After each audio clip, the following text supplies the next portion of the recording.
Jadi masuk surga ini mudah.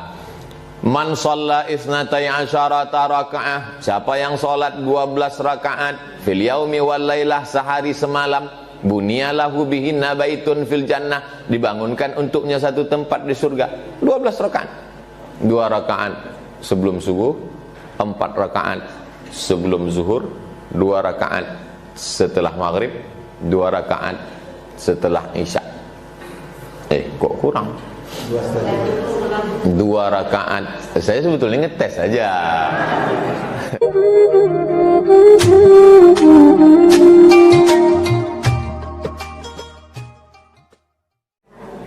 Maka kalau mau setiap acara itu dicatat, maka diawali dengan alhamdulillah. Makanya apapun yang dapat, alhamdulillah. Anaknya ranking 1, alhamdulillah. Dapat proyek besar, alhamdulillah. Suaminya kawin lagi,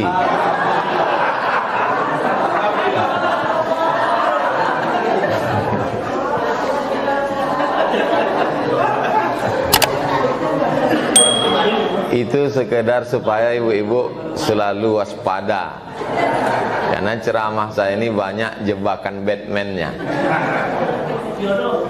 Jadi itu jurus pertama. Ibu kalau anaknya dipuji orang di Facebook, misalnya posting gambar anak, terus dipuji orang, anaknya cantik ya, terus ibu bilang, iya, itu anak itu bisa kena penyakit ain. Penyakit ain itu dari ain artinya mata. Nur aini, cahaya mata.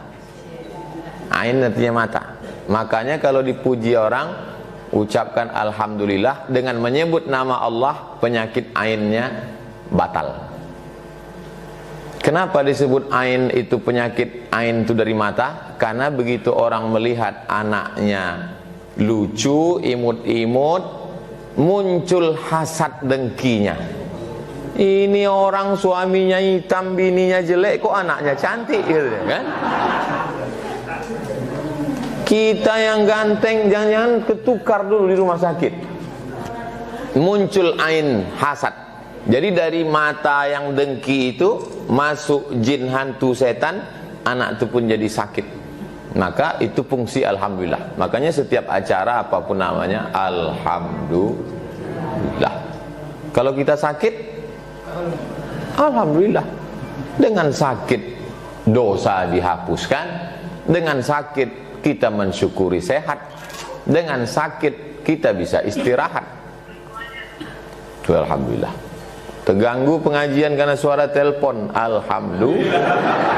Cuman bunyinya agak lain, alhamdulillah. Itu tentang fungsi alhamdulillah. Yang kedua, Allahumma salli ala Sayyidina Muhammad wa ala ali Sayyidina Muhammad. Untuk apa pula bersolawat? Kalau di majelis itu tidak ada solawatnya, majelis itu menjadi antanajifah, majelis bangkai. Majelis bangkai. Nama siapa? Kailani. Panggilan bangkai. Mohon maaf Pak Kailani kalau nama. Bayangkan majelis yang begitu lembutnya karpet tuan rumah nih, saking licinnya hampir saya terpleset tadi. Kalau di tempat lain segan saya ngaku, tapi karena di Pekanbaru orang-orang kita juga kan. Kalau di Jakarta kita bergaya lah, macam awak yang paling hebat kan, padahal hampir jatuh. Jadi majelis yang sudah bagus ini, maka diucapkan solawat Allahumma sholli ala Sayyidina Muhammad wa ala ali Sayyidina Muhammad. Kalau jumpa sama orang salaman, Allahumma sholli ala Sayyidina Muhammad wa Muhammad. Supaya apa? Supaya jangan sampai majelis itu menjadi majelis bangkai, majelis busuk, majelis berbau. Dah, alhamdulillah sudah, solawat sudah. Yang ketiga, menghormati sohibul bait, Pak Dokter beserta Ibu Wahyu Agustina. dan keluarga besarnya. Mudah-mudahan Allah membalas kebaikan mereka, diberikan istiqomah iman dan Islam, rezekinya melimpah ruah, masuk ke dalam surga yang dingin. Ada surga itu tak dingin. Itulah kalau ada orang undang kita AC-nya tak dingin, itu dia masuk surga juga, cuma tak dingin. Yang ini dingin, rupanya di bawah AC. Bisa dinaikkan sedikit, saya tak tahan dingin.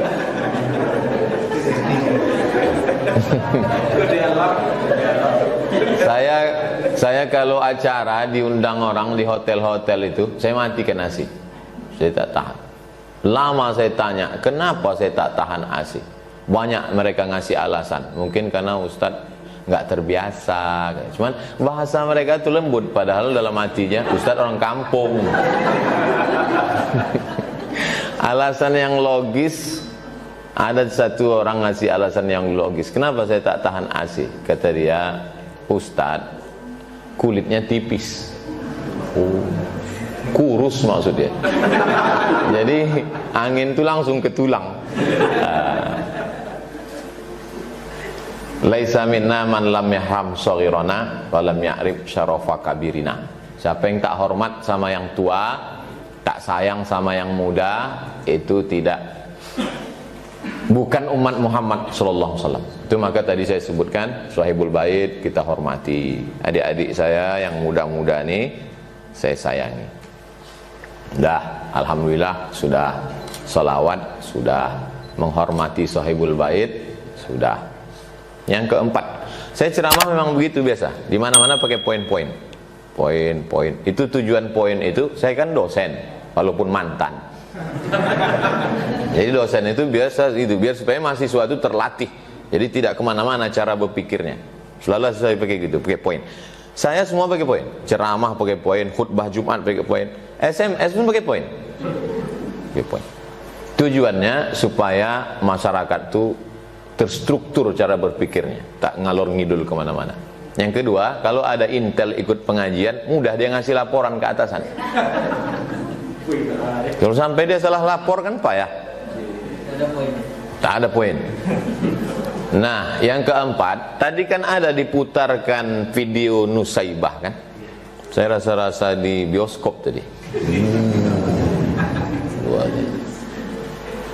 Tentu Bapak Ibu tadi menengok gambar saya di situ.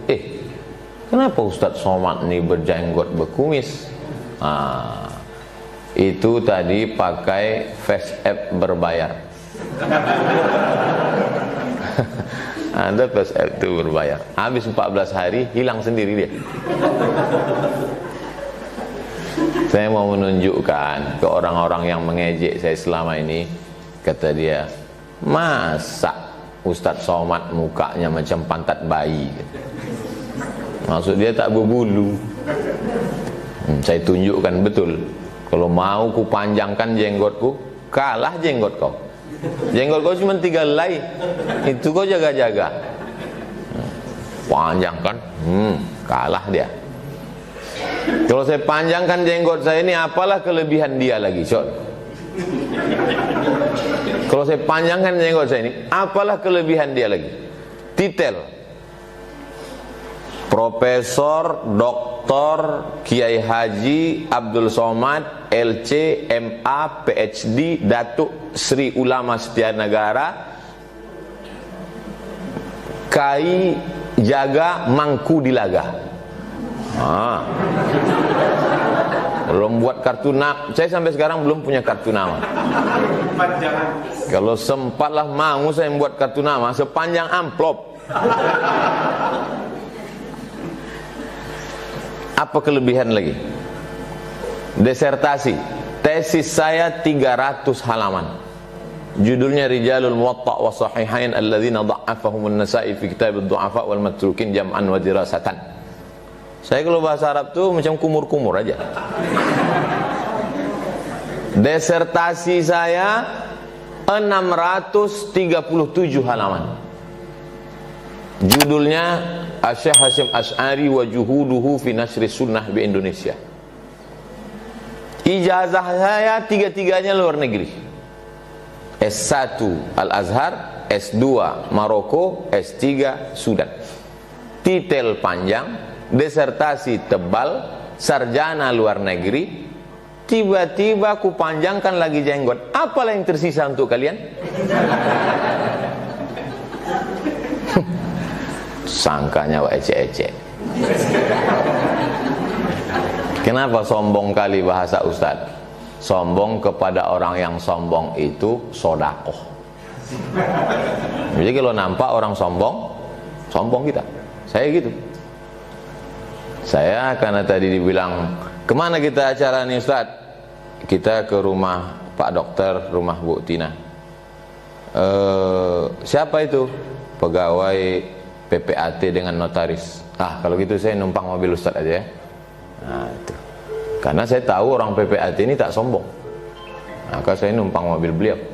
Tapi kalau kemana kita nih? Ke tempat orang-orang sombong, kita pakai mobil kita. Jadi sangka orang itu jangan kita tak punya mobil kan? Sombong. Dulu ada orang ngasih tahu ke saya, kata dia, masa Ustadz pakai mobil ini? Tak usahlah sebut merek kan, nanti laris pula mobil itu. Soalnya apa yang saya sebutkan ini biasanya viral. Udahlah awak tak dapat royalti, dia untung. Terus saya bilang, Ustadz masa pakai mobil ini? Nih saya kasih mobil ini, kata. Mobil ini harganya mahal lah. Minggu depan saya datang, saya bawa merek yang dia sebut tuh, biar dia tahu. Jangan diukurnya saya, paling pantang saya diukur orang. Ditengoknya, Ustadz udah punya, katanya. Sudah, saya bilang. Padahal habis duit untuk beli itu. Tak boleh saya diukur orang, pantang sama saya diukur orang. Nah jadi saya setelah melanglang buana ini entah kemana-mana, semua udah saya rasakan. Kalau masalah kendaraan, dari mulai dijemput orang naik sampan, naik sampan pakai penutup pisang, daun pisang. Berceramah di kami di suku Akit, dijemput naik ojek, sampai naik mobil Alphard, platnya nama saya, 1 UAS, sampai naik pesawat pribadi, semua udah saya rasakan. Jadi akhirnya menengok kendaraan tuh udah anyep aja, udah tak ada rasanya. Menghadapi jamaah pun begitu. Dari mulai jamaah yang mencium kaki saya tarik dia ke atas, sampai jamaah yang tak peduli. Begitu datang, pegangnya bahu saya, foto ya, kata.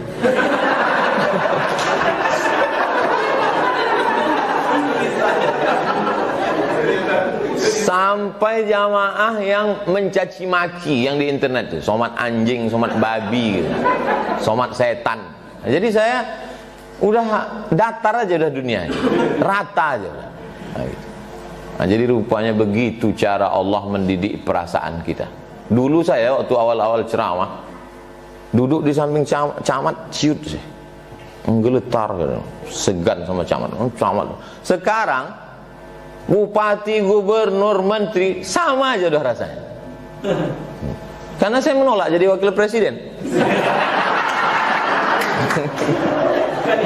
Itu. Jadi begitu cara Allah memainkan perasaan kita. Jadi setelah saya renung-renung, oh begitu hidup itu ternyata, begitu rupanya perasaan itu ternyata. Sama yang dulu sama sekarang sama aja. Apa bedanya? Rasa kita itu sudah tak sesuai judul ceramah Ustaz sama judul. Kita belum masuk lagi. Ini baru pengantarnya aja. Tadi pembawa acara itu Ustadz Khairuddin. Khair artinya baik, din agama. Orang yang paling baik agamanya di Riau ini dialah Khairuddin.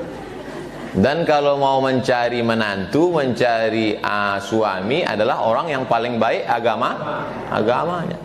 Masalahnya dia udah nikah pula. Lalu kemudian ini sebelah kiri saya Ini namanya Ustadz Al-Nob Dinar. Dinar itu artinya koin emas. Dia diangkat jadi ketua yayasan supaya tak korupsi. Untuk apa dia korupsi lagi? Nama dia udah koin emas. Al-Nob Dinar, Ustadz Al-Nob Dinar. Kedua-duanya ini LC, alumni Al-Azhar. LC itu artinya, tulisannya licence, bahasa Inggrisnya license, bahasa Perancisnya liaison, bahasa Arabnya ijazah. Ini orang sudah dapat ijazah untuk mengajarkan agama Islam. Ijazahnya level internasional, Al-Azhar University. Oh, itu yang tanggung. Bapak kalau istrinya mau melahirkan, mau menyerahkan istri ke bidan tak berijazah, mana mau, matilah bini itu. Diserahkan ke bidan berijazah, itu maka dikasih LC. Ini banyak jamaah sekarang tak tahu LC apa. Ustaz tuh lucu-lucu. Ustaz Somad tuh LC apa artinya? Lulusan Kairo. Ngada-ngada jamaah. Dah habis, saking banyaknya tak ingat lagi saya poin keberapa. Sekarang baru kita masuk judul, beratnya jalan menuju surga. Itulah maka jamaah itu tak datang.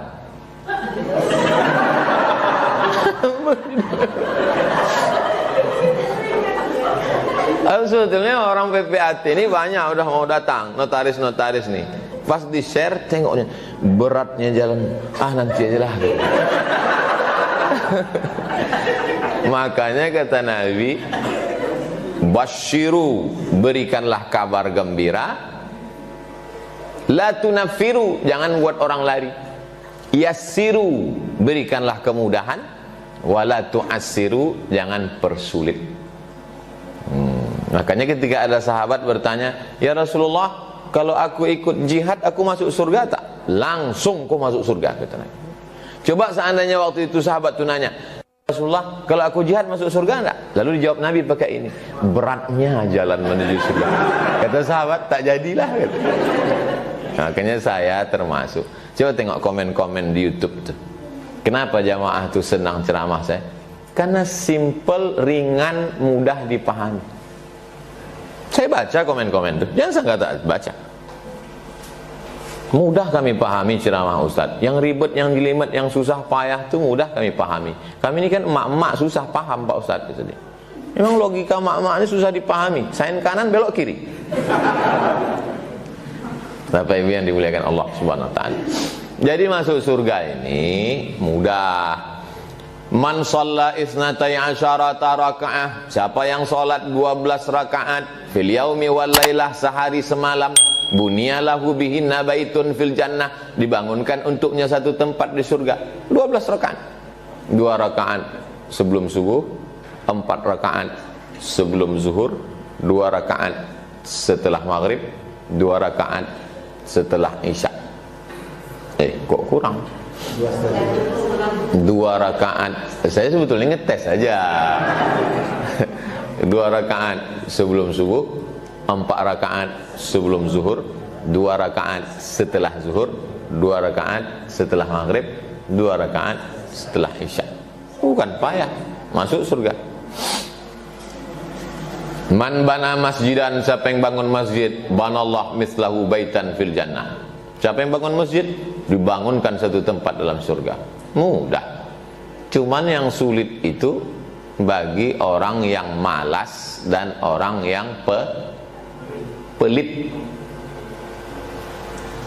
Saya Pak Ustadz malas sholat sunat, tapi dermawan. Masuk surga lewat pintu bangun masjid. Saya Pak Ustadz untuk menggerakkan badan sholat sunat nih mudah, cuma mengeluarkan duit payah. Masuk surga ada lewat pintu sholat sunat. Kan langsung masuk surga ibu itu. Jadi ada 2 jalan dikasih. Kalau kau malas bergerak badan tapi ringan mengeluarkan duit, masuk surga lewat pintu ini. Aku Pak Ustadz sholat sunat tarawih, sholat duha, sholat sunat tahajud, tapi mengeluarkan duit dari dompet nih 3 resletingnya.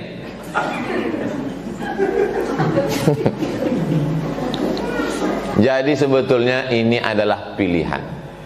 Saya yakin dan percaya Bapak Ibu notaris, nota itu kan note, nota artinya menulis, notaris menulis. Ini notaris ini nulis-nulis saja kerjaan.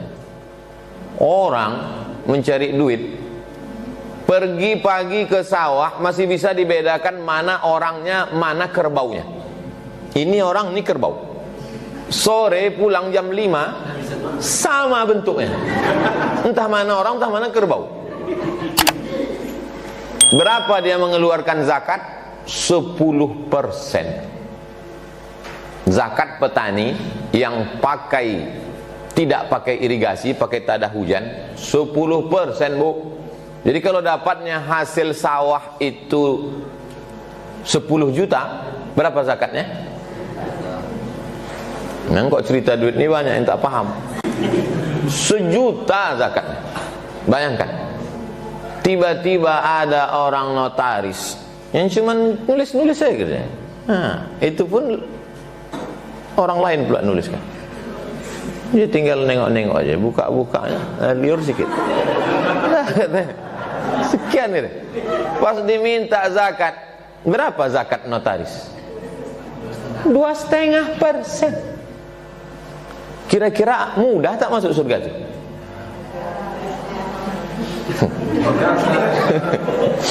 Bisa pula orang bertanam padi di sawah, kepala jadi kaki, kaki jadi kepala, tunggang langgang, lintang pukang, bertungkus lumus, pergi pagi pulang petang, peras keringat, banting tulang, 10% zakatnya. Bayangkan itu. Tiba-tiba akte notaris.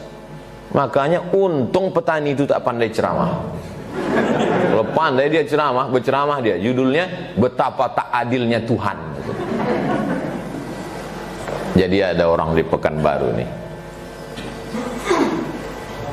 Ada orang di Pekanbaru ini jumpa saya dulu. Saya tanya, Pak, zakat Bapak berapa? Zakat saya Ustadz Abdul Somad 1 bulan 300 juta kata. Terus saya tengok, gimana cara Bapak ngitungnya? Gini. Oh, salah ini, saya bilang. Dibayarnya zakat 10%. Ini hitungannya tak betul. Kenapa Bapak bayar zakat 10%? Bapak bayar zakat 2,5%. Itulah jawaban dia ceramah saya tadi. Jadi ceramah saya ini pun saya copy paste dari dia itu. Kata dia, masa petani yang di sawah zakatnya 10%, saya di ruang ber-AC kok cuman 2,5%. Maka saya malu masuk surga nanti ketemu dengan petani itu, Pak Ustaz. Maka saya bayar 10%, kata dia. Saya mesti macam petani itu. Cuma masalahnya orang begini tak banyak. Selama saya ceramah 12 tahun di Pekanbaru, dia itu sendirilah.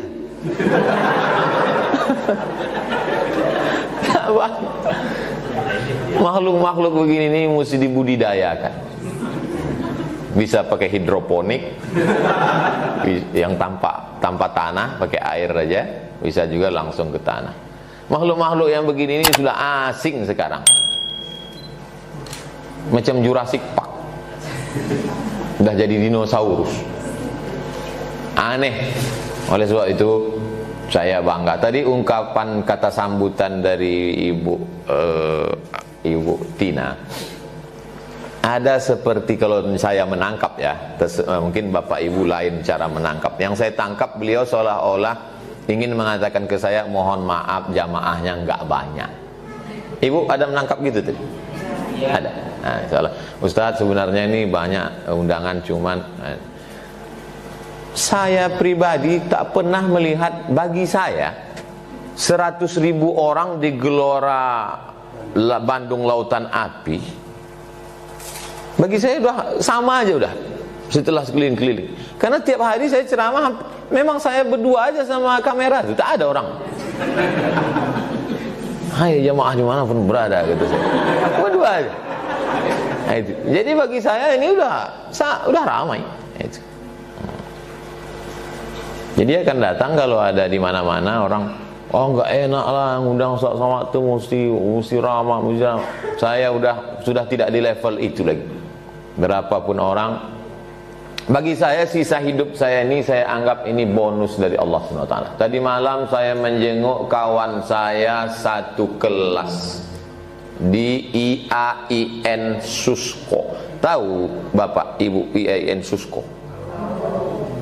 Sekarang sudah berubah menjadi UIN Suska. Dulu namanya IAIN Susko. Saya kuliah di sana 96 sebelum ke Mesir. Sekelas dengan saya. Meninggal dia tadi malam. Lama saya menung, kenapa tak aku yang mati? Sampai tadi malam mau tidur begitu terngiang di pikiran saya. Kenapa tak aku yang mati?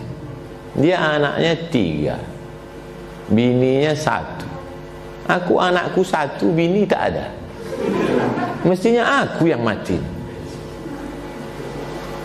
Lama saya. 2 hari yang lalu orang Palembang sama-sama saya ke Mesir. Habis ceramah, dipijitnya kepalanya pakai minyak kayu putih, muntah-muntah, meninggal. Jadi 2 hari ini pukulan bertubi-tubi. Pukulan kiri alumni Mesir, pukulan kanan kawan sama-sama IAIN, mati. Kenapa bukan aku yang mati? Berarti masih ada lagi tugas. Saya menduga kenapa tak saya yang mati itu karena tabung wakaf umat ini belum selesai. Dugaan saya, kalau siap tabung wakaf ini gul juga saya. Nah, jadi saya menganggap hidup saya ini masih bergantung ke tabung wakaf. Karena saya sudah janji. Saya janji ke tabung wakaf, kita akan masuk ke semua kantor-kantor di Pekanbaru nih, mengemis kita sama kita sekarang ini. Enggak, kita minta, kita datang, apa mau mereka kita datang.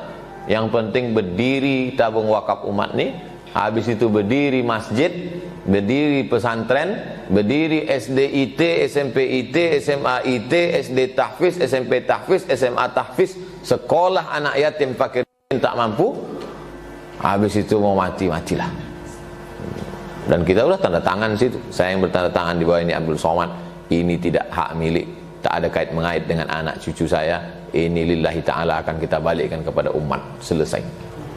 Kalau cerita masalah masuk surga, mudah. Salat sunat 12 rakaat sehari, masuk. Bangun masjid, masuk. Cuman kita tak mau masuk surga sendirian. Kita mau ada juga lah orang PPAT ini mewakili agak 2-3 orang masuk jadi. Tak usah semua. Kan tak enak. Masa nonton bola sendirian? Nonton bola Real Madrid Barcelona sendirian. Masuk gol, nak gol kau gol lah. Tapi kalau nobar, nonton bareng, gol. Makanya enaknya masuk surga itu ramai-ramai. Jangan lupa subscribe, like, and share.